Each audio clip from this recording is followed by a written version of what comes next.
سلام، من فرشته هستم، مربی و ناجی شنا. میخوام امروز از تجربه هام درباره احترام متقابل بین مربی، شاگرد و والدین صحبت کنم.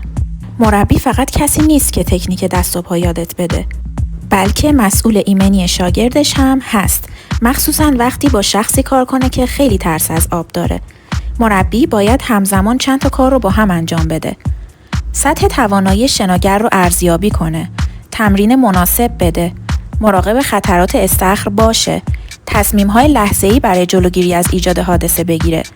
خب 100% این مسئولیت‌ها احترام هم میطلبه. بعضی‌ها فکر میکنن احترام یعنی فقط سلام و خداحافظی کردن. اما توی این مسیر یادگیری احترام یعنی پایبندی به اصول و ارزش‌گذاری به زمان مربی. احترام یعنی تمرکز کردن روی کسی که تجربه و تمرینش از تو بیشتر بوده و به جای توجیه کردن به نکاتش گوش کنی.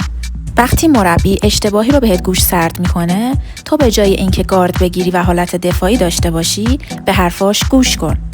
اصلاح تکنیک و یادگیری یعنی پیشرفت، نه انتقاد شخصی. پس مطمئن باش مربیت میخواد که تو پیشرفت کنی. احترام یعنی انجام دادن تمرینات با تکنیک و اصولی که خود مربیت بهت گفته، نه انجام دادن تمرینات مورد علاقه خودت. این برنامه‌ای که مربی بهت داده بر اساس سالها علم و تجربهشه. سازگار با شرایط بدنی طراحی شده، نه بر روی حدس و گمان. یه مورد مهم دیگه هم وقت شناسیه.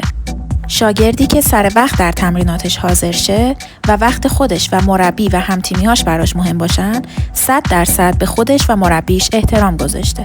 وقتی پیشرفت میکنی یادت نره که چه کسی بوده قدم به قدم همراهت بوده و فراموش نکنی که اولین نفسگیری ها و طول ها چه کسی کنارت بوده. این یعنی وفاداری و قدرشناسی. نقش والدین در احترام به مربی. بهترین کمکی که والدین میتونن در یادگیری شنا به فرزندانشون بکنن، اعتماد کردن به مربیه. اگر سوال یا نگرانی هست، در زمان درست خارج از تمرین و با احترام مطرح بشه.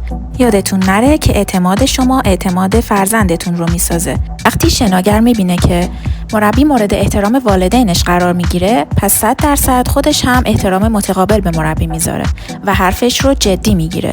تمرین‌ها رو با انگیزه و درست انجام میده. به کلاس علاقه‌مند میشه و با تأخیر سر کلاس‌ها حاضر نمیشه و خیلی سریع‌تر پیشرفت میکنه. رابطه بین خودش و مربی هم قوی‌تر و صمیمی‌تر میشه.